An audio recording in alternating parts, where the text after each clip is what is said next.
My DIL kicked me out of Thanksgiving. You smell like onions again. Don't come back. So I decided to get a train and go away. At the station, everyone mocked a deaf man, so I talked to him in sign language.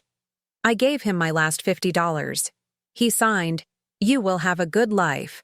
At the next station, 6 men wearing black suits stopped me and said, "Ma'am, there's someone that needs to show you some gratitude. I'm glad to have you here.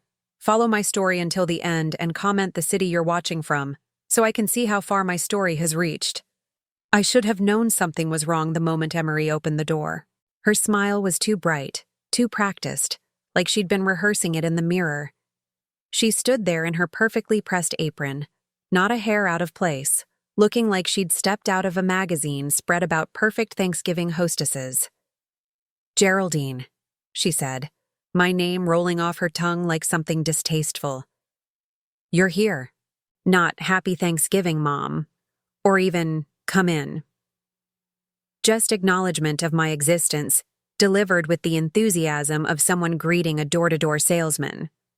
I clutched the small bouquet of supermarket flowers I'd brought, feeling suddenly foolish. $23.47. That was what remained of my grocery budget for the week after buying those flowers. But I'd wanted to contribute something to the family gathering. Something to show I belonged here, even if lately it felt like I didn't. "I brought these for the table," I said, offering the modest arrangement. Emery's eyes flicked down to the flowers, and I caught the smallest curl of her lip before she composed herself. "How thoughtful," she said, taking them with the tips of her fingers as if they might contaminate her manicured hands. "Quincy's in the kitchen." The house smelled like roasted turkey and sage, warm and inviting, but there was something else underneath. Something cold that I couldn't quite place. As I followed Emery through the foyer, I noticed how everything gleamed. The hardwood floors, the granite countertops visible through the kitchen doorway, even the brass handles on the cabinets. This house that my son owned, this life he'd built, so different from the modest apartment where I'd raised him after his father died. Quincy stood at the kitchen island, carving the turkey with surgical precision. At 44, he'd grown into a successful man. His law practice was thriving, his house was beautiful, his wife was young and attractive. Everything a mother should be proud of. So why did I feel like a stranger in his home? "Hi, honey," I said, moving to give him a hug. He stiffened slightly but allowed the embrace, patting my back with the same enthusiasm he might show a distant acquaintance. "Hey, Mom. Good to see you." The kitchen was filled with the sounds of a perfect Thanksgiving preparation.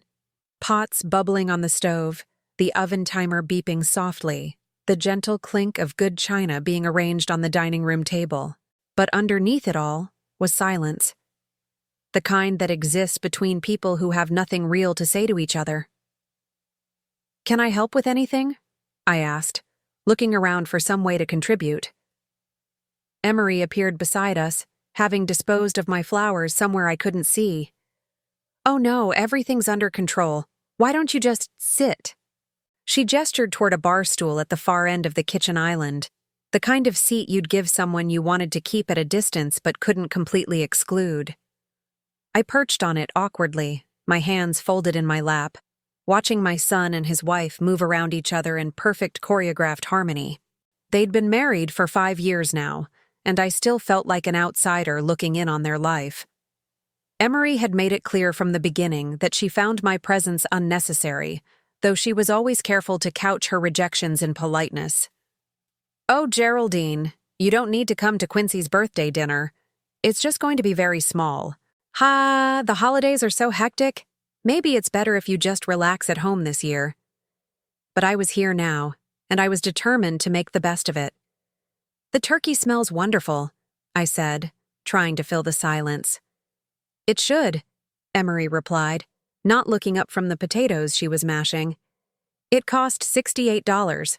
Organic, free range." There was something pointed about the way she said it, as if the price tag was meant to emphasize the distance between their world and mine. I thought of the $7 chicken I'd bought for my own Thanksgiving meal, The one I'd planned to eat alone in my efficiency apartment if they hadn't invited me at the last minute. "That's nice," I said quietly. Quincy glanced up from his carving. "How's the apartment, Mom? Everything working okay?" "Oh, fine. The heat's been a little spotty, but the landlord says he'll look at it next week." I didn't mention that I'd been sleeping with 3 blankets because I couldn't afford to run the heating much. Or that the spotty heat was actually no heat at all, and my landlord hadn't returned my calls in 2 weeks. "Maybe you should look for somewhere else," Emery suggested, her voice casual. "Somewhere more suitable for someone your age." The way she said your age made me feel ancient. I was 69, not 99. I still worked part-time at the library, still lived independently, still had my health and my mind. But in Emery's tone, I heard the suggestion that I was already halfway to the grave. "I like my apartment," I said, though that wasn't entirely true. What I liked was the independence it represented, the fact that I wasn't a burden on anyone. "Of course you do," she said with that bright smile again. The doorbell rang, and Emery's face lit up with genuine warmth for the first time since I'd arrived. "That must be my parents," she said, practically floating to the door. I'd forgotten that her parents were coming. Charles and Patricia Morrison, who owned a chain of restaurants and spent their winters in Florida. They swept into the house with expensive coats and loud voices, filling the space with the kind of energy that comes from never doubting you're welcome anywhere. "Emery, darling," Patricia said, air-kissing her daughter while somehow managing to embrace Quincy at the same time. "The house looks absolutely divine." Charles was already admiring something about the renovated kitchen, asking Quincy about the contractor and the cost of the marble countertops. These were people who belonged in this house, who fit seamlessly into this life my son had built. I remained perched on my bar stool, watching as the real family gathered, feeling more invisible by the moment. "Mom," Quincy said, suddenly remembering I existed. "You remember Emery's parents." "Of course," I said, standing to offer a polite greeting. "How nice to see you again." Patricia turned to me with the kind of smile people reserve for elderly relatives they see once a year and immediately forget. "Geraldine, wasn't it? How lovely. You look, well." The pause before "well" said everything. I was wearing my best dress, the navy blue one I'd bought at a thrift store 3 years ago for church. But next to Patricia's designer outfit, I felt shabby. I could smell the department store perfume she wore, something expensive and floral, and became conscious of my own scent. Soap and the faint smell of onions from the chopping I'd done for my neighbor that morning to earn a few extra dollars. Dinner was announced, and we moved to the dining room. The table was set for 6, with beautiful china and crystal glasses that caught the light from the chandelier overhead. I found myself seated at the far end, between Charles and an empty chair that would have been for Emery's sister if she hadn't canceled at the last minute. The conversation flowed around me like water around a stone. Talk of vacation plans and stock portfolios, of restaurants they'd tried and wines they'd discovered. I tried to contribute when I could, but my stories of library patrons and thrift store finds seemed to fall flat, creating awkward pauses that Emery would quickly fill with a new topic. I was reaching for the salt when it happened. "Oh, God," Emery said suddenly, her voice sharp with disgust. "What is that smell?" The table went quiet. Everyone's heads turned, following Emery's horrified gaze directly to me. "Emery," Quincy said quietly, a warning in his voice. But she was already standing, her hand pressed to her nose dramatically. "It's onions. You smell like onions, Geraldine. It's making me sick." Heat flooded my cheeks. Yes, I'd chopped onions for Mrs. Rodriguez next door that morning because she had arthritis in her hands and couldn't manage it herself. She'd paid me $10 for the help, money I'd desperately needed. I'd scrubbed my hands afterward, used lemon juice and soap, but the smell must have lingered on my clothes. "I'm sorry," I whispered. "I didn't realize." "How can you not realize?" Emery's voice was getting louder, more shrill. It's overwhelming. Patricia, aren't you just dying from that smell? Patricia shifted uncomfortably in her seat, clearly torn between supporting her daughter and not wanting to be openly cruel to an elderly woman. I think I should go, I said, starting to rise from my chair. Yes, Emery said quickly, relief evident in her voice. Yes, I think that would be best. This is a special dinner and, well, you understand. I looked at my son, waiting for him to defend me, to tell his wife that she was being cruel and unreasonable. But Quincy just stared at his plate, his jaw tight, saying nothing. Quincy, I said softly. He finally looked up at me, and in his eyes I saw something that cut deeper than his wife's words. Embarrassment. He was embarrassed by me. Maybe it would be better, Mom, he said quietly. Just for tonight. Those words hit me like a physical blow. My own son, the boy I'd raised alone after his father died, the one I'd worked 3 jobs to support through law school, was asking me to leave because I smelled like the honest work I'd done to survive. I stood on shaking legs, my napkin falling to the floor. No one moved to help me pick it up. I'll get my coat, I managed to say. In the foyer, I fumbled with my old wool coat, my hands trembling so badly I could barely manage the buttons. Through the dining room doorway, I could hear Emery's voice, bright and cheerful again. I'm so sorry about that. She's been having some difficulties lately. Poor thing doesn't really understand social cues anymore. Poor thing. As if I were some addled old woman who couldn't take care of herself, instead of someone who'd sacrificed everything for the son who now sat silent, while his wife humiliated me. I let myself out without saying goodbye. The November air hit my face like a slap, but I welcomed its honesty after the poisonous warmth inside. In my car, I sat with my hands on the steering wheel, trying to catch my breath. $50.37. That was all I had in my purse until my Social Security check came next week. Enough for gas and maybe a small dinner somewhere, but not enough for much else. I pulled out of the driveway and drove toward downtown, not really knowing where I was going. The radio was playing soft jazz, and the city lights blurred through my tears. For the first time in my life, I had nowhere to go for Thanksgiving. The train station appeared ahead of me, its old brick facade lit up against the darkening sky. Without really deciding to, I pulled into the parking lot and sat there, watching people hurry in and out with suitcases and purpose. Maybe it was time to just go somewhere. Anywhere. Leave this city where my son lived his perfect life without room for his embarrassing mother. I had $50 and a credit card with maybe $200 of room left on it. Enough for a train ticket to start over somewhere no one knew me. For the first time all day, that thought didn't make me sad. It made me feel almost free. The train station at night had a different energy than during the day. Where morning brought commuters rushing with purpose, evening carried a slower, more melancholy rhythm. People hugged goodbye, couples parted reluctantly, and travelers like me sat on benches with nowhere particular to go. I'd been there for almost an hour, just watching. The departure board flickered overhead, showing trains to Chicago, New York, even one heading west to Denver. All those possibilities, all those places where nobody knew that Geraldine Parker was the mother who embarrassed her successful son. My $50 bill felt thin between my fingers. I'd counted it 3 times, hoping somehow it might multiply, but mathematics had never been magical. $50.37. Not enough for much of anywhere, but enough to disappear.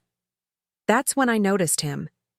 He was sitting alone on a bench near the far wall. An older man, maybe in his 60s, dressed in a simple dark coat that had seen better years. What caught my attention wasn't his appearance, but the way other people reacted to him. A young couple had been sitting beside him until he tried to ask them something, gesturing with his hands. They'd gotten up immediately and moved away, whispering to each other with disgusted looks. A station employee had approached him twice, speaking loudly and slowly, as if volume might overcome whatever communication barrier existed. Each time, the man had tried to respond with hand gestures, but the employee grew increasingly frustrated and eventually walked away, shaking his head. I watched as a group of teenagers noticed him signing to himself, apparently talking through some internal conversation. They started mimicking his hand movements, exaggerating the gestures and laughing. Their cruel performance drew attention from other waiting passengers, who either joined in the amusement or stared with uncomfortable fascination. The man seemed to shrink into himself, his hands dropping to his lap as he became aware of the mockery. His shoulders curved inward, and even from across the waiting area, I could see the resignation in his posture. He was used to this. Used to being treated like entertainment or an inconvenience. Something hot and familiar stirred in my chest. It was the same feeling I'd had watching neighborhood kids tease Mrs. Patterson when I was 25 and newly widowed. She'd lived in the apartment next to mine, a deaf woman in her 70s who'd never learned to speak clearly. The children would shout at her and laugh when she couldn't understand, making cruel jokes about her voice when she tried to respond. I'd been the one to finally step in then, asking Mrs. Patterson to teach me sign language so I could help her communicate with landlords, doctors, and store clerks who didn't have patience for written notes. We'd spent hours together over the course of 2 years, until she moved to live with her sister in Oregon. Those lessons had been a bright spot during the darkest period of my life, when I was struggling to raise Quincy alone and feeling overwhelmed by everything. I hadn't used sign language in decades, but watching this man's humiliation brought it rushing back. Without really deciding to, I stood up and walked across the waiting area.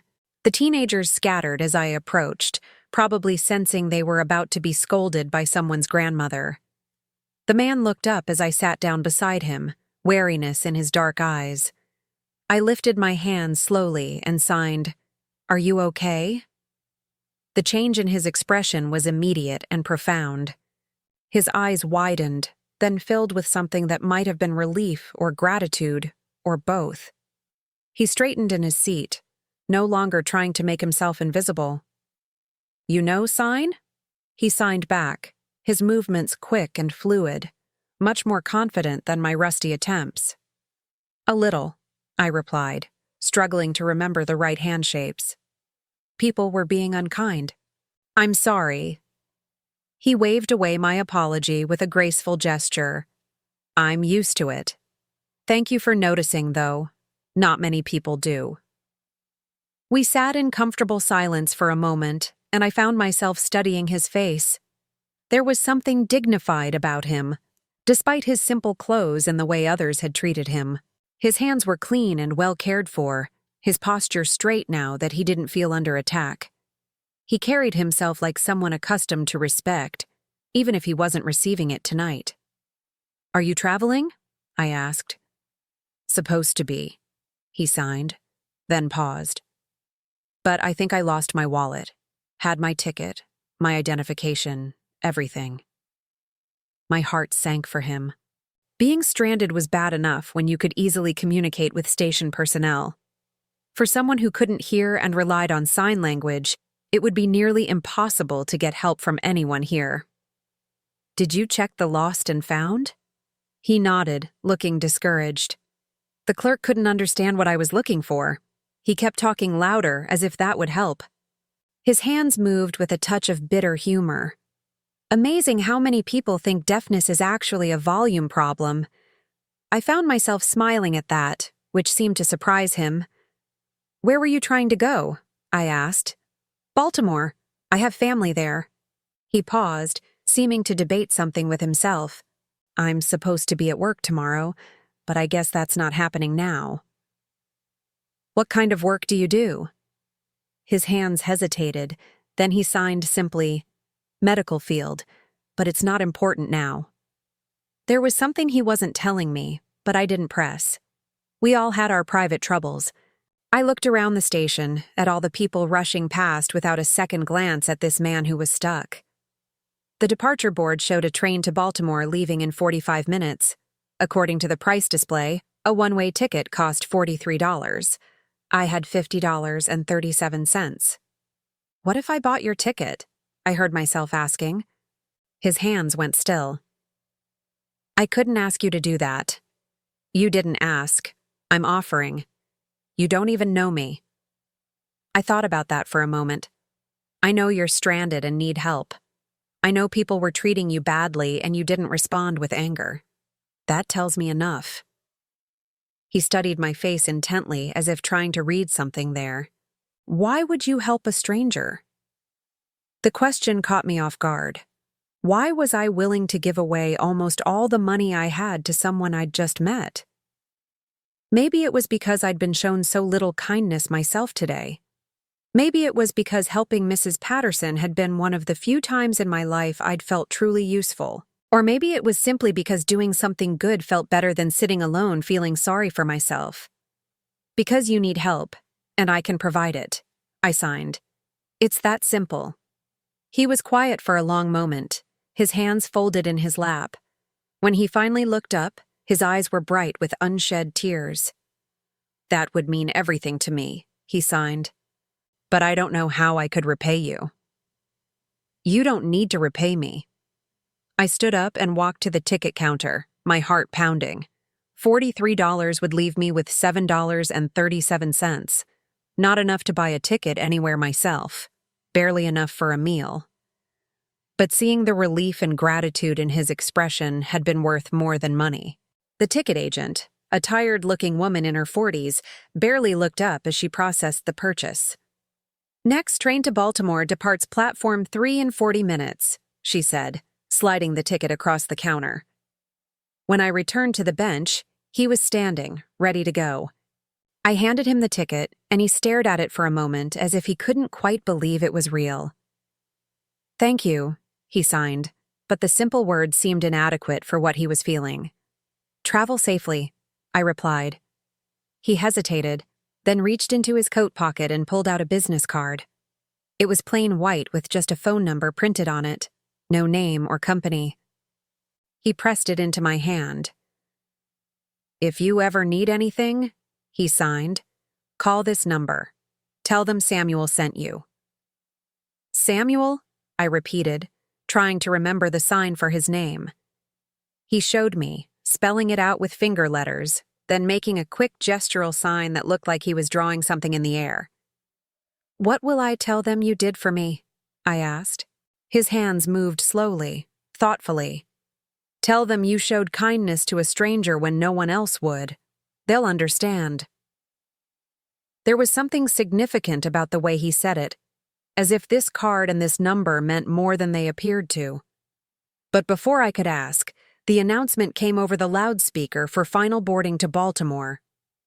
That's my train, he signed. Go, I urged him. Don't miss it. He picked up a small canvas bag I hadn't noticed before and slung it over his shoulder. As he started to walk away, he turned back one more time. You will have a good life, he signed, the movements deliberate and precise. It didn't feel like a casual wish or empty platitude. It felt like a promise. Then he disappeared into the crowd heading toward platform 3. I sat back down on the bench, the business card still warm in my palm. Around me, the station continued its evening rhythm, but something had shifted. The emptiness I'd felt leaving my son's house had been replaced by something else. Not happiness exactly, but a sense of having done something meaningful. $7.37. I counted the remaining money in my purse and laughed quietly to myself. I'd given away most of what I had to a complete stranger, and somehow I felt richer than I had all day. The card was plain and unremarkable, but I slipped it carefully into my wallet next to my driver's license. Samuel had said to call if I ever needed anything, but what could a deaf man with no wallet possibly do to help someone like me? Still, there had been something in his manner, in the way he'd signed that final promise, that made me think there was more to Samuel than met the eye. I looked up at the departure board again. The train to Baltimore was probably pulling out of the station now, carrying Samuel toward whatever family was waiting for him. I hoped they would appreciate what he'd gone through to get there, the kindness of strangers that had made his journey possible. A new announcement echoed through the station, calling for passengers to board the late train to Chicago. For a moment, I considered it. $7 wouldn't buy me a ticket, but maybe I could talk to the conductor, explain my situation. Maybe there was a way to start over somewhere new. But as I sat there in the warm station, watching other people begin their journeys, I realized something had changed in me. For the first time in months, I didn't feel like running away. I felt like someone who had something valuable to offer the world, even if my own family couldn't see it. I stood up, gathered my coat, and walked toward the exit. Outside, the November air was still cold, but it no longer felt like a slap. It felt like a fresh start.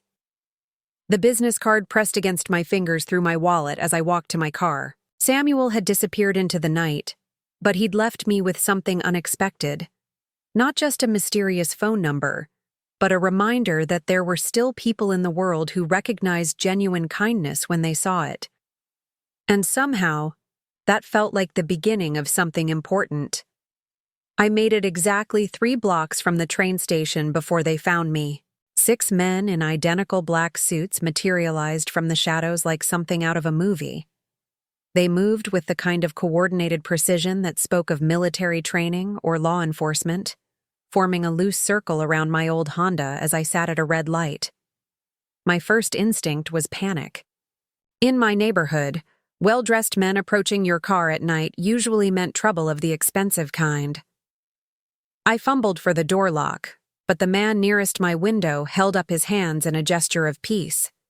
He was tall, maybe in his 40s, with graying temples and the kind of serious expression that comes from carrying important responsibilities. When he spoke, his voice was respectful but urgent. "Mrs. Parker, I'm Agent Morrison with Hospital Security. There's someone who needs to show you some gratitude." "Hospital security?" I rolled down my window a few inches, my heart still hammering. "I don't understand." "The gentleman you helped at the train station tonight, Dr. Samuel Chen. He asked us to find you." Dr. Chen. Samuel was a doctor. That explained the dignity I'd sensed beneath his simple clothes. But it didn't explain why hospital security was tracking me down like I was some kind of fugitive. "Is he okay?" I asked. "Did something happen to his train?" Agent Morrison exchanged glances with his colleagues. "Mrs. Parker, would you be willing to come with us? Dr. Chen would very much like to speak with you, and there are some things he needs to explain in person." Every instinct I'd developed in 69 years of life told me to drive away. Normal people didn't get approached by teams of security agents. Normal good deeds didn't result in mysterious summons in the middle of the night. But nothing about this evening had been normal, starting with my own son asking me to leave his Thanksgiving table. And something in Agent Morrison's manner convinced me that whatever this was about, it wasn't dangerous. At least not to me. "Where is Dr. Chen?" I asked. "St. Mary's Hospital, about 15 minutes from here." I thought of my empty apartment, of the $7.37 in my purse, of the humiliation still burning in my chest from dinner. What did I have to lose? "I'll follow you," I said. The convoy of black SUVs that escorted me through the city was both ridiculous and oddly comforting. Whatever Samuel had gotten himself into, it was clearly serious enough to warrant this level of security. As we pulled into the hospital's private entrance, I began to understand that the man I'd helped wasn't just any doctor. St. Mary's was the kind of hospital where wealthy people went for discreet treatment. The private wing we entered looked more like a luxury hotel than a medical facility, with marble floors and original artwork on the walls. Agent Morrison guided me through corridors that smelled of expensive disinfectant and privilege. "Mrs. Parker," he said as we walked, "before we go in, I need to explain something. Dr. Chen suffered a massive heart attack at the train station tonight. If you hadn't been there to communicate with the paramedics, he would have died." The words hit me like a physical blow. Heart attack? But he seemed fine when I talked to him. He was having chest pains when you found him. That's why he was sitting alone, trying to manage the discomfort. When the attack intensified, he tried to signal for help, but nobody understood what he needed. You saved his life by translating for the emergency responders. I stopped walking. I didn't translate for anyone. I just bought him a train ticket. Agent Morrison looked confused. Mrs. Parker. The paramedics reported that a woman used sign language to communicate Dr. Chen's symptoms and medical history. That information was crucial for his treatment. My memory of the evening suddenly shifted, pieces falling into place differently. The moment when Samuel had tried to ask those people something, and they'd moved away in disgust. The way he'd gestured when the station employee couldn't understand him. The teenagers mocking his hand movements. "Oh my God," I whispered. He wasn't trying to travel. He was trying to get help. The Baltimore story was a cover, Agent Morrison confirmed gently. Dr. Chen is very private about his medical conditions. He didn't want to alarm you or make you feel obligated to help. But when he realized he was having a heart attack, he tried to communicate his symptoms to passers-by. You were the only one who understood. The corridor seemed to tilt around me. I'd thought I was doing a simple kindness for a stranded traveler. Instead, I'd apparently saved someone's life without even realizing it. "Is he going to be okay?" I asked. "Thanks to you, yes. The doctors were able to treat him immediately because they knew exactly what was happening. A few more minutes of delay, and—" Agent Morrison didn't finish the sentence. We stopped in front of a heavy wooden door marked Private Suite. Agent Morrison knocked softly, then opened it to reveal a spacious room that looked nothing like any hospital room I'd ever seen. Samuel was sitting up in bed, connected to various monitoring devices, but looking alert and much healthier than someone who'd just survived a heart attack. "Geraldine," he said aloud, his voice clear and strong. "Thank you for coming." I stared at him in shock. "You can speak." He smiled, an expression that transformed his entire face. "I've been deaf since birth, but I learned to speak in my 20s. I don't use my voice often in public because people react strangely to deaf accents. It's easier to let them assume I can't talk." The revelation was disorienting. Everything I'd thought I understood about our encounter was wrong. But the train ticket was an incredibly generous gift from someone who thought I needed help traveling. His voice carried deep emotion. "You gave me $43 when you only had 50. I saw you counting your money, Geraldine. I know what that sacrifice meant." Heat flooded my cheeks. It wasn't that much. Anyone would have done the same. "No," Samuel said firmly. "They wouldn't have. I sat in that station for 2 hours watching people ignore my distress. You were the only one who saw past my disability to recognize my humanity. And when you thought I was stranded, you gave away almost everything you had to help me." I moved closer to his bed, still struggling to process everything. "The business card you gave me is my direct line. Geraldine, I need to ask you something important. Has anyone in your family ever mentioned my name, Dr. Samuel Chen, possibly in connection with legal matters?" The question seemed to come from nowhere. "Legal matters? No, I don't think so. Why would they?" Samuel exchanged a meaningful look with Agent Morrison. "What do you know about your son's law practice?" A chill ran down my spine. "Quincy specializes in estate planning, elder law mostly. He helps families with inheritance issues and—" I trailed off, sensing somehow that I was about to learn something terrible. "Geraldine," Samuel said gently, "your son has been stealing from his elderly clients for over 3 years. My hospital has been investigating him because several of our patients' families came to us with complaints about missing inheritance money." The world tilted sideways. "That's impossible. Quincy would never. He's a respected attorney. He has ethics rules, professional standards." "He's very careful," Agent Morrison said quietly. "He targets elderly clients who don't have close family oversight, people who trust him completely and don't question his handling of their affairs." Samuel leaned forward in his bed, his expression compassionate but serious. "I've been working with law enforcement for months documenting his crimes. We have evidence of him stealing from at least 12 different clients, totaling over $800,000. No, I said, shaking my head. You're wrong. You must be wrong. Geraldine, Samuel said softly, when did you stop receiving your inheritance payments? My blood turned to ice. What inheritance payments? From your husband's life insurance policy. Robert Parker had a substantial term life policy that was set up to provide monthly payments to you for 20 years after his death. Those payments should have continued until 2015. I sank into the chair beside his bed, my legs no longer able to support me. I never received any inheritance payments. Robert's policy barely covered his funeral expenses. Samuel's face was grave. According to the insurance company's records, monthly payments of $1,400 have been going to an account managed by Quincy Parker, acting as your financial guardian, since 2003. $1,400 every month, for 20 years. The numbers swam in my head, too large and terrible to comprehend. $340,000. Money that should have kept me comfortable, that should have meant I never had to choose between heat and groceries, never had to chop onions for neighbors to earn $10. That's impossible, I whispered. I would have known. There would have been paperwork.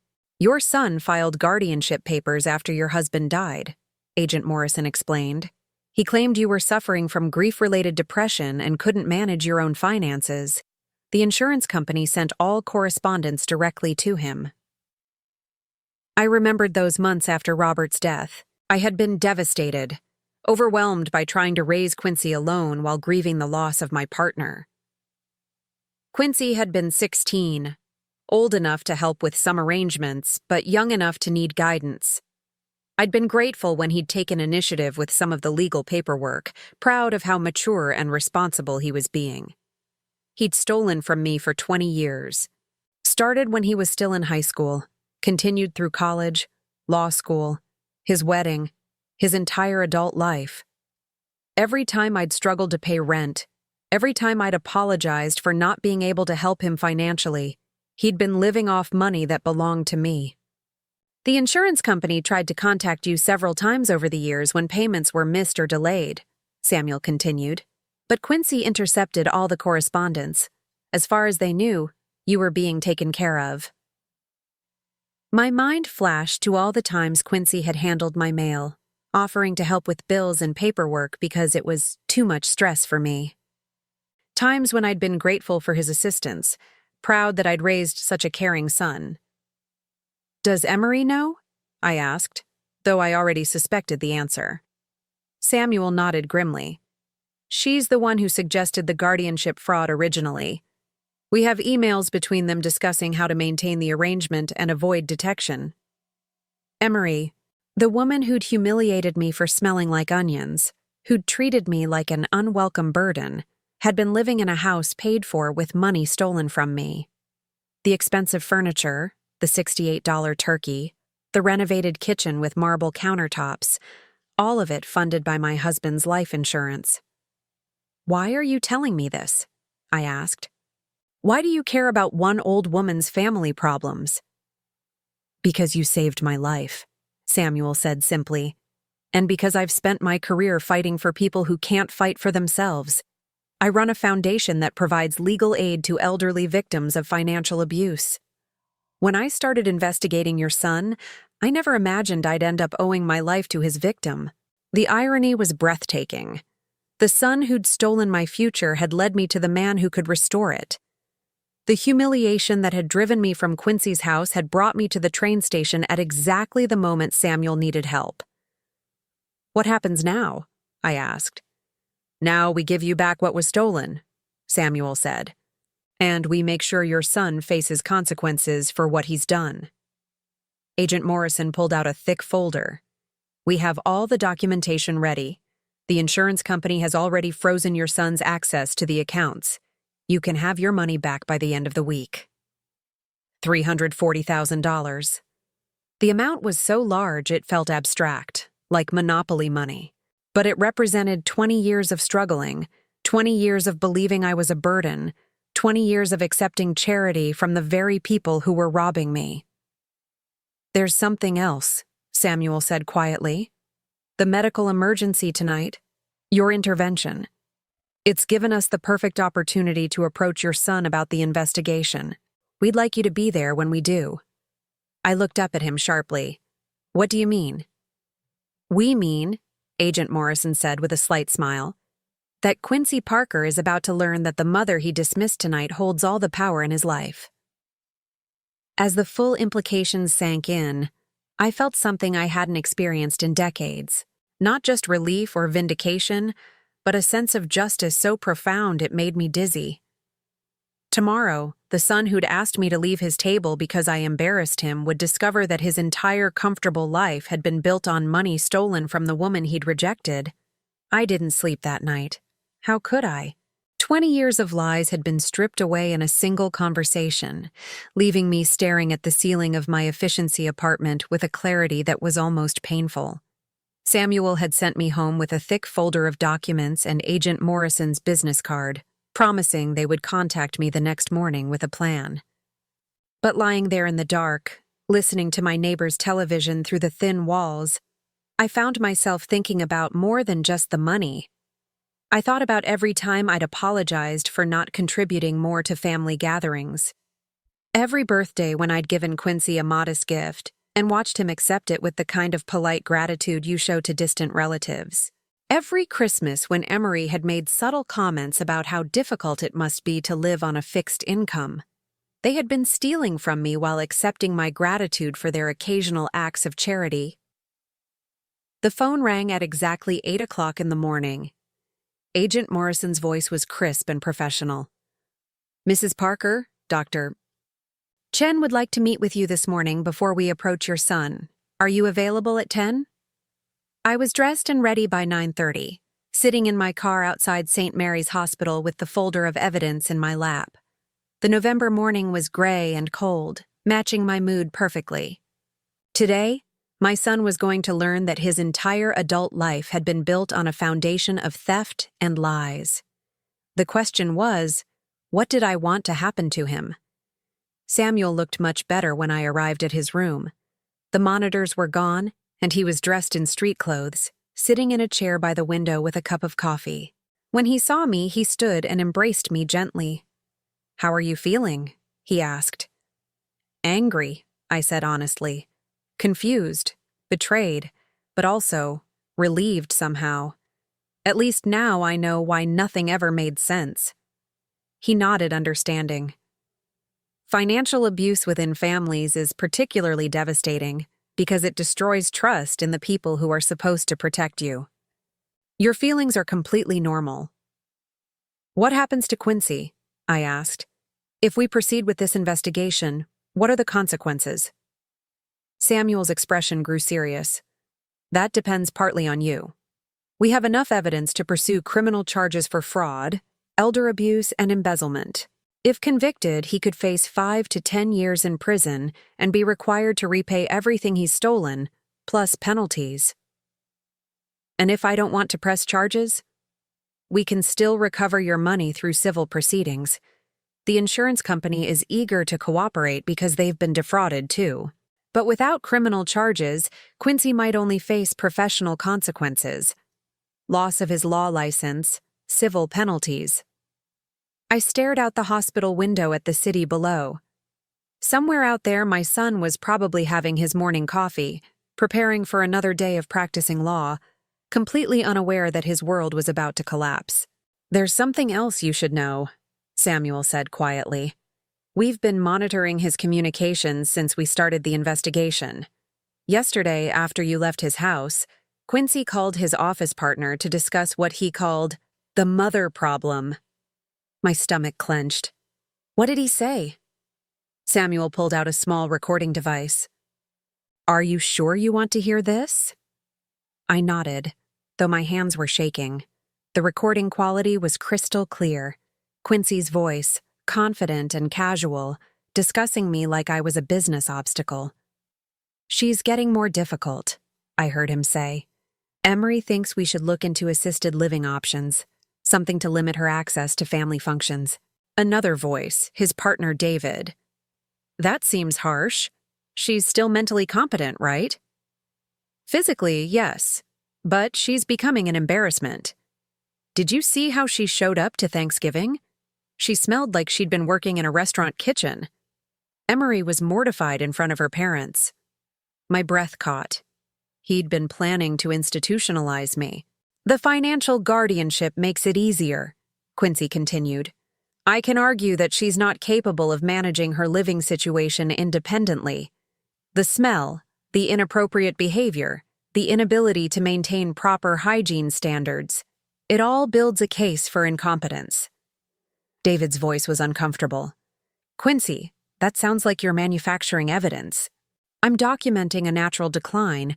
It happens to everyone eventually. Better to handle it proactively than wait for a crisis. What about her own wishes? Quincy laughed, a sound I'd heard countless times but never recognized as cruel until now. David, she's living in a studio apartment and chopping onions for neighbors to earn grocery money. Trust me, assisted living would be an upgrade. She'll thank us eventually. The recording ended. Samuel watched my face carefully as he put the device away. They weren't just stealing my money, I said slowly. They were planning to take away my freedom. The financial abuse was phase 1, Samuel confirmed. Complete control of your living situation would have been phase 2. Once they had you in a facility they selected, they could have managed every aspect of your life while continuing to collect your benefits. The full scope of their betrayal hit me like a physical blow. This wasn't just about greed. They had been systematically destroying my independence, my dignity, my sense of reality itself. Every time I'd struggled financially and they'd offered small helps, $20 here, a meal there, they'd been reinforcing my dependence while stealing hundreds of times that amount. How long have you been investigating Quincy? I asked. 8 months. It started when Mrs. Eleanor Hartwell came to our patient advocacy office. Her grandson brought her in because she suspected her attorney was stealing from her trust fund. When we started looking into her case, we found a pattern. Samuel opened another folder, this one filled with photographs of elderly faces. Men and women in their 70s and 80s, all looking proud and dignified in their professional headshots. 12 victims so far, he said. All clients of your son's firm, all elderly, all either widowed or isolated from family. Your son was very careful about target selection. I studied the faces, seeing myself reflected in their vulnerability. What happened to them? Mrs. Hartwell lost $63,000 from her trust fund before her grandson intervened. Mr. Peterson lost his entire inheritance from his wife's estate, nearly $200,000. Mrs. Chen. Chen? Are you related? Samuel's expression darkened. My aunt.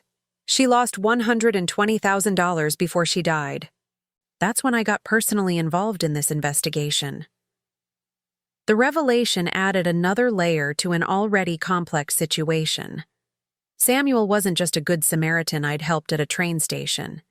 He was a man whose family had been victimized by my son, who had been working for months to bring Quincy to justice. You knew who I was last night, I said. At the train station. I suspected. When you told me your last name was Parker, it seemed too coincidental. But I wasn't certain until Agent Morrison confirmed your identity. So when you said I would have a good life, I meant it. Your son's crimes were about to be exposed whether we'd met or not.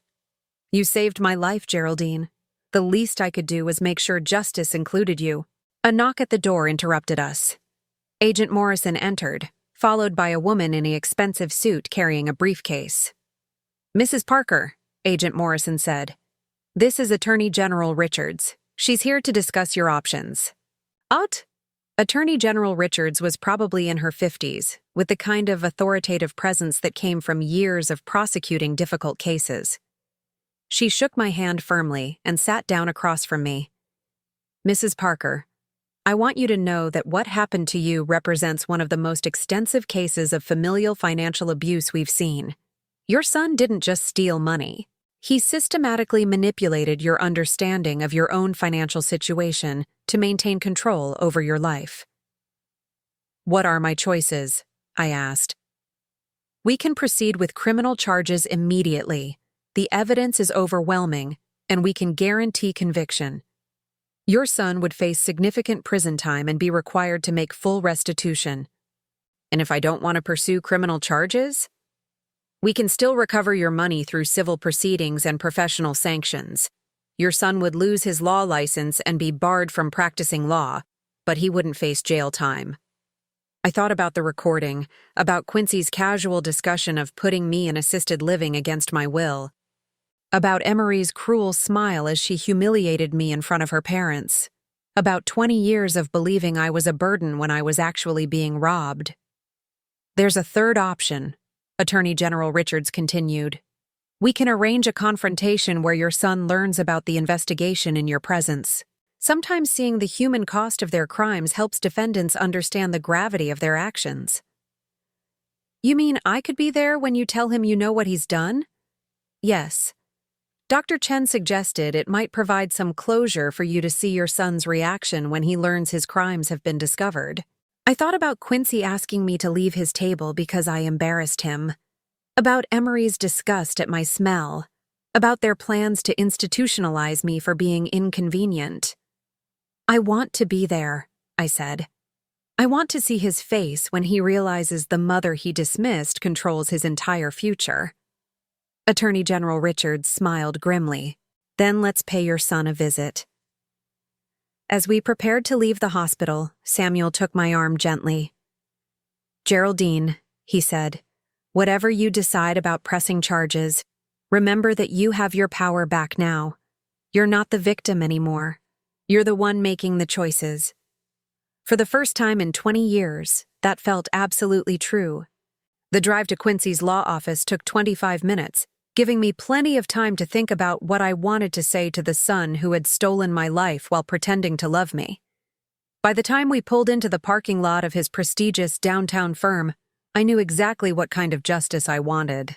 Quincy's law office was everything I'd expected, and nothing I'd ever felt comfortable in. Glass and steel, polished marble, abstract art that probably cost more than I'd spent on rent in 2 years. The kind of place designed to intimidate clients into believing their attorney was worth his astronomical fees. I'd been in this building exactly twice in the 20 years since Quincy had established his practice.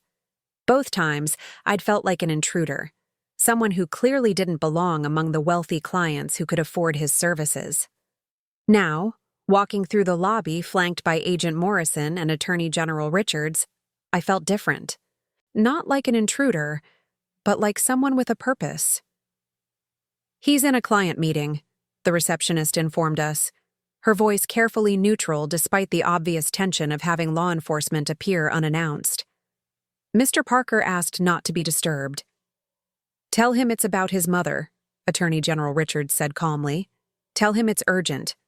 The young woman's eyes flicked to me, taking in my modest coat and sensible shoes, clearly confused about why this elderly woman was accompanied by what was obviously a very serious legal delegation.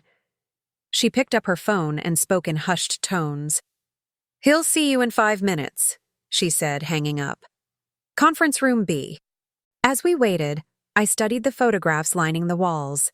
Quincy shaking hands with judges, receiving awards from bar associations, posing at charity functions with Emery by his side. In every picture, he looked confident, successful, respected. The kind of son any mother should be proud of. I thought about the recording Samuel had played me, about Quincy's casual discussion of putting me in assisted living against my will, about how he'd laughed when his partner suggested I might have my own wishes about my living situation. "Mrs. Parker," Attorney General Richards said quietly, "are you ready for this?" I nodded, though my hands were shaking slightly. I've been ready for 20 years. I just didn't know it. The conference room was impressive, with floor-to-ceiling windows overlooking the city and a table that could seat 20 people. Quincy was already there when we entered, standing at the head of the table in his perfectly pressed suit, his expression shifting from professional courtesy to confusion to alarm as he registered who was with me. "Mom," he said, his voice carefully controlled. What's going on? These people said it was urgent. Hello, Quincy, I said, surprised by how calm my own voice sounded. We need to talk. Attorney General Richards took charge immediately, placing her briefcase on the conference table and removing several thick folders. Mr. Parker, I'm Attorney General Richards. This is Agent Morrison from the Hospital Fraud Investigation Unit. We're here about your handling of your mother's financial affairs. The color drained from Quincy's face, but he recovered quickly, slipping into lawyer mode. I don't understand. What financial affairs? My mother handles her own finances. Actually, Agent Morrison said, consulting his notes, according to our records, you've been managing her finances under a guardianship arrangement since 2003. An arrangement that has allowed you to intercept and redirect monthly insurance payments totaling $340,000 over the past 20 years. Quincy's carefully composed expression cracked, just for a moment, before he reassembled his professional mask. I think there's been some misunderstanding. My mother asked me to help with paperwork after my father died. Everything I've done has been with her knowledge and consent. Is that true, Mrs. Parker? Attorney General Richards asked me directly. I looked at my son. This man I'd raised alone after his father died. This person I'd been so proud of for his success and accomplishments. No, I said clearly. It's not true. I never asked you to manage my finances. I never knew there were any insurance payments. I never knew about any guardianship arrangement. Quincy turned to me, his eyes flashing with something between anger and desperation. Mom, you were grieving. You couldn't handle the paperwork. I was trying to help you. By stealing from me? The word hung in the air like an accusation that could never be taken back. Quincy flinched as if I'd slapped him. I didn't steal anything, he said, his voice rising slightly. I invested your money. I've been managing it responsibly. You think that little apartment you live in is cheap? You think your bills pay themselves? I've been supplementing your income for years. The audacity of it took my breath away. He was actually trying to make me grateful for his theft, pretending that his occasional $20 handouts were acts of generosity rather than crumbs from my own stolen inheritance. Supplementing my income with my own money, I said. Money that belonged to me from the beginning. Agent Morrison spread documents across the table. Mr. Parker, we have bank records showing monthly deposits of $1,400 from Hartwell Insurance Company into accounts controlled by you. We have correspondence showing that these payments were designated for your mother's care and maintenance. We have evidence that she received none of these funds. Quincy stared at the papers, his jaw working silently. I could see him calculating, trying to find a legal angle, some way to make this disappear. There are also the other clients, Attorney General Richards continued. Mrs. Eleanor Hartwell, Mr. James Peterson, Mrs. Linda Chen. 12 elderly clients whose trust funds and inheritances you've systematically depleted over the past 3 years. Alt! That's completely different, Quincy snapped. Those are complex estate management situations. You can't just look at numbers on a page and assume. We can, when the numbers show consistent patterns of unauthorized withdrawals and fabricated expenses, Agent Morrison interrupted. We've been building this case for 8 months, Mr. Parker. We have everything. I watched my son's face as the reality of his situation sank in. The confident attorney disappeared, replaced by someone who looked suddenly young and frightened. For a moment, I almost felt sorry for him. Then I remembered the recording. Quincy, I said quietly, yesterday at dinner, after you asked me to leave because I embarrassed you, what did you do? He looked confused by the change of topic. What do you mean? Did you call your office? Did you talk to David about me? The confusion in his eyes shifted to wariness, then to something approaching panic. How do you know about that? Attorney General Richards pulled out the small recording device. Would you like to hear it? No, Quincy said quickly. You can't use that. Attorney-client privilege. Your partner isn't your client, Mr. Parker. And discussing plans to institutionalize your mother against her will isn't protected communication. She pressed play. My son's voice filled the conference room, casual and confident as he discussed my supposed decline, my embarrassing behavior, the need to manage the mother problem by putting me in assisted living. His laughter when his partner suggested I might have my own wishes about my living situation. As the recording played, I watched Quincy's expression change from defiance to horror to resignation. He knew he was caught, not just in financial fraud, but in his complete disregard for my humanity. When the recording ended, the silence stretched until it became unbearable. "Mom," Quincy said finally, his voice small, "I can explain." "Explain what?" I asked. "Explain how you've been stealing from me since you were 16? Explain how you plan to put me in a facility against my will? Explain how you laughed about my wishes not mattering? I was trying to take care of you. By taking away my freedom? By making me think I was a burden when you were living off money that belonged to me?" Quincy's composure finally cracked completely. "Do you have any idea how hard it's been? Having a mother who works part-time at a library, who lives in a studio apartment, who shows up to family dinners smelling like other people's kitchens? Do you know what that's like for someone in my position?" The honesty was more devastating than any lie could have been. This wasn't about protecting me or helping me. This was about his embarrassment at having a mother who didn't fit his image of success. "You could have helped me with the money that was already mine," I said. "You could have made sure I lived comfortably instead of stealing from me and then being ashamed of the poverty you created." "I didn't create anything," Quincy shot back, his anger overriding his judgment. "You chose to live like that. Even with the money I was managing, you could have asked for more help. You could have lived better." "Asked who? You never told me there was money to ask for." Attorney General Richards stood up. "Mr. Parker, you have two choices.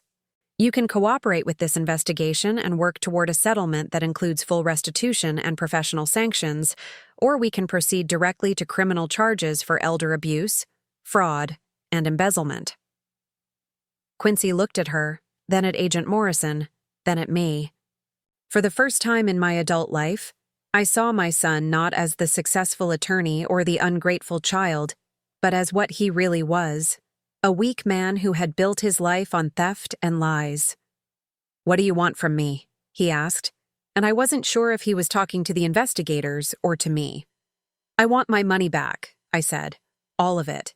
I want you to face consequences for what you've done. And I want you to understand that the mother you were ashamed of is the reason you're not going to prison." He looked confused. "What do you mean?" Attorney General Richards smiled grimly. "Your mother saved the life of Dr. Samuel Chen last night. Dr. Chen runs the foundation that's been investigating your crimes. Because of her actions, he's recommended that we offer you a plea agreement instead of pursuing maximum criminal penalties." The irony was so perfect it was almost funny. The same night Quincy had rejected me for embarrassing him, I had unknowingly saved the life of the man who could destroy his career. The kindness he found shameful had earned him the mercy he didn't deserve. "I don't understand," Quincy said weakly. "You don't have to understand," I replied, standing up from my chair. "You just have to live with the consequences of your choices." I looked at my son one last time, this man I had raised and loved and sacrificed for, who had repaid me with theft and betrayal and plans to steal my freedom. "Goodbye, Quincy," I said. "Don't contact me again." As I walked toward the door, I heard him call my name, his voice breaking. I didn't turn around. Some relationships, once broken by betrayal this profound, can never be repaired. And for the first time in my life, I was okay with that. 2 years later, I stood in the kitchen of my new apartment, making coffee and watching the sunrise through windows that faced east instead of the brick wall I'd stared at for so many years. The apartment had 2 bedrooms, central heating that worked, and a view of the park where I took my morning walks. The insurance settlement had been finalized within 6 weeks of the confrontation. $340,000, plus interest and penalties, had been transferred to accounts in my name only. Quincy had been disbarred and sentenced to 18 months in minimum security prison, followed by 5 years of probation and community service working with elderly fraud victims. Emery had filed for divorce before his sentencing hearing was even completed. I could have bought a house with the settlement money. I could have traveled the world, purchased a luxury car, or moved to Florida like so many people my age. Instead, I'd chosen to live simply and invest wisely, keeping enough to ensure my comfort while using the rest to make sure I never had to depend on anyone again. The phone rang as I was reading the morning paper, a luxury I'd never been able to afford when $50 had to last a week. "Good morning, Geraldine." Samuel's voice was warm and familiar.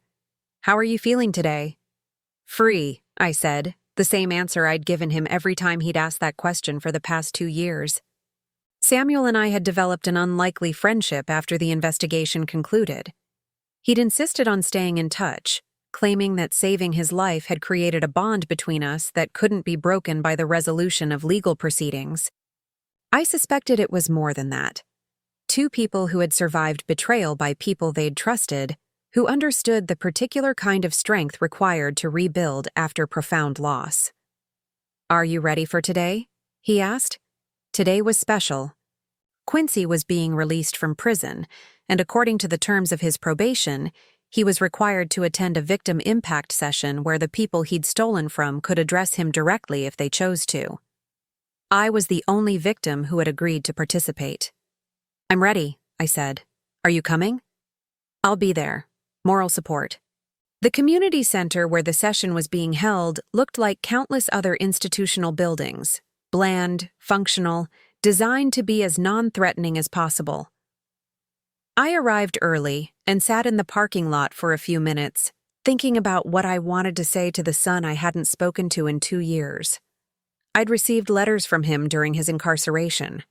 Not many, and I'd only read the first one. It had been filled with self-pity and justifications, complaints about prison conditions and protests that he'd been trying to help me all along. I'd stopped reading and donated the rest to the shredder.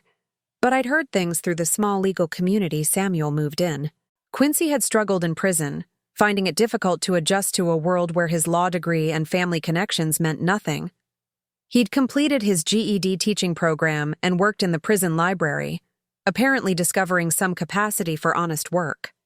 Emery had remarried within a year of their divorce, to a plastic surgeon she'd met at a charity function. They'd moved to Phoenix, taking any connection to my former life with them. Samuel was waiting for me in the lobby of the community center, dressed in his usual understated way but carrying himself with the quiet authority I'd come to associate with him. We'd learned a lot about each other over the past 2 years. He was widowed, had no children, devoted most of his energy to his foundation and his medical practice. He'd become the closest thing I had to family, and I suspected I'd become the same for him. "How do you want to handle this?" he asked as we walked toward the conference room where the session would take place. "Honestly," I said, "I want to tell him the truth about what his choices cost. But I also want him to understand that I'm not angry anymore. I'm just done." The conference room was small and plain, with a circle of chairs arranged around a low table. Quincy was already there, sitting with his probation officer and a counselor from the Victim Services program. He looked older, thinner, wearing clothes that had clearly been purchased from a thrift store rather than a high-end department store. When he saw me, his expression went through several changes: surprise, relief, guilt, and something that might have been hope. "Hello, Quincy," I said, taking the chair directly across from him. "Hi, Mom." His voice was hoarse, uncertain. "Thank you for coming. I wasn't sure you would. I came because I have things to say, not because I want to reconcile." The probation officer, a middle-aged woman named Mrs. Patterson, a coincidence that made me smile slightly, explained the format of the session. Quincy would listen while I spoke, then he could respond if I was willing to hear it. The purpose was accountability and closure, not negotiation or forgiveness. I looked at my son, this man who had once been the center of my world. and tried to find some remnant of the boy I'd raised. He was there, underneath the prison pallor and the cheap clothes, but changed in ways that went deeper than appearance. "I want you to understand what you took from me," I began. "Not just the money, though, that was significant. You took away 20 years of dignity. You made me believe I was a burden, that I was failing at life, that I needed to be grateful for scraps of attention from my own family." Quincy's eyes filled with tears, but he didn't interrupt. "You took away my sense of reality. I spent years wondering why I couldn't make ends meet, why everything was so hard when other people my age seemed comfortable. I thought there was something wrong with me, something I wasn't understanding about how to manage money or how to live independently." I paused, gathering my thoughts. The hardest part wasn't talking about what he'd taken, but what I'd lost of myself in the process. "You took away my faith in family. I spent decades believing that love meant accepting whatever treatment people chose to give me, being grateful for any attention, not asking questions when things didn't make sense. You taught me that family was something to endure rather than something to treasure." Samuel reached over and squeezed my hand gently. I hadn't realized I was trembling. "But here's what I want you to know, Quincy. You didn't destroy me. You couldn't, because the woman you were stealing from was stronger than either of us realized. The money you took, the dignity you tried to erase, the independence you wanted to control, all of that has been restored. Not because of the legal settlement, but because I learned I never needed your approval or support to have value." Quincy was crying openly now, but I wasn't finished. "The night you asked me to leave your house because I embarrassed you, I went to a train station and used my last $50 to help a stranger who needed assistance. That act of kindness led to everything else: the investigation, the recovery of my money, the discovery of your crimes. The same generosity you found shameful saved you from facing maximum criminal penalties." I stood up, ready to leave. "I'm not telling you this to make you feel guilty. I'm telling you this so you understand that the mother you rejected was never the problem. Your shame about who I was, your need to control me, your willingness to steal from me rather than help me, those were the problems." "Mom," Quincy said, his voice breaking, "I'm sorry. I know that doesn't fix anything, but I am truly sorry. Prison has given me time to think about what I did, about how wrong I was. Is there any way? Is there any chance we could try again?" I looked at him for a long moment. This man who had been my whole world for so many years, who had shaped my understanding of love and family and worth. I felt sadness for what we'd lost, but also a profound sense of peace. "No, Quincy, there isn't." The finality of it surprised even me. I had expected to feel anger or bitterness, but instead I felt relief. The door I was closing had been causing me pain for years. Shutting it firmly was an act of self-preservation, not revenge. "I forgive you," I continued, "because carrying anger would hurt me more than it would hurt you. But forgiveness doesn't mean reconciliation. Some betrayals are too fundamental to repair." I picked up my purse and walked toward the door, then paused. "I hope you rebuild your life honestly, Quincy. I hope you find peace. But you'll do it without me." Samuel was waiting in the parking lot when I came out, leaning against his car with the kind of patient grace that had made him such an important presence in my new life. "How do you feel?" he asked. "Free," I said, and meant it completely. We drove to the park near my apartment, where we often walked on weekend mornings. The November air was crisp but not bitter, and the trees were showing their last brilliant colors before winter set in. "What do you want to do with the rest of your day?" Samuel asked, as we settled onto our usual bench overlooking the duck pond. "I was thinking about visiting the library," I said. "I've been considering volunteering there, maybe helping with their literacy program." He smiled. "That sounds perfect." We sat in comfortable silence, watching families feed the ducks and children play on the nearby playground. For the first time in my adult life, I wasn't worried about money, or wondering if I belonged somewhere, or calculating how to make someone else happy at my own expense. I was simply present, simply myself, simply free. "Samuel," I said, "do you remember what you told me at the train station that night? You said I would have a good life." "I remember." "How did you know?" He was quiet for a moment, watching a young mother push her daughter on a swing. "Because I saw how you treated a stranger when you thought no one was watching. People who are kind without expectation of reward, who give when they have little to spare. Those people deserve good lives." Sometimes it takes a while for the universe to notice, but justice usually finds its way. I thought about that as we walked back to my car. Justice, not revenge, not punishment, not even forgiveness. Just the simple balance of a life lived with integrity being rewarded with peace. That evening, as I made dinner in my well-heated kitchen and planned my week of volunteer work and coffee dates with Samuel and book club meetings with my new neighbors, I realized something profound had happened. I had become the person I was always meant to be. Not Quincy's mother, not Emery's burden, not a victim of anyone's crimes or cruelty, just Geraldine Parker, a woman who had survived betrayal and discovered that her own strength was more than enough to build a life worth living. The phone rang as I was getting ready for bed. An unknown number, probably a telemarketer, but I answered anyway. "Mrs. Parker, this is James Chen, Dr. Chen's nephew. He wanted me to call and tell you that Mrs. Henderson, one of the other victims from your son's case, would like to meet you. She's starting a support group for people who've experienced financial abuse by family members, and she thought you might be interested."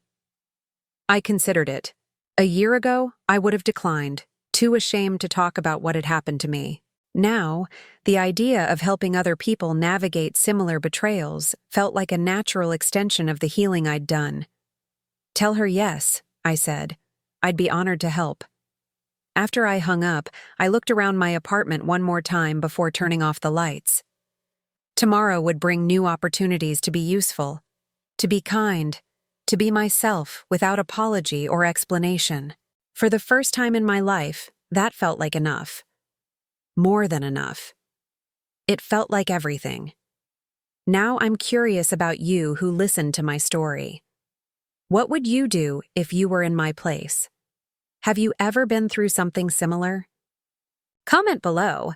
And meanwhile, I'm leaving on the final screen 2 other stories that are channel favorites, and they will definitely surprise you. Thank you for watching until here.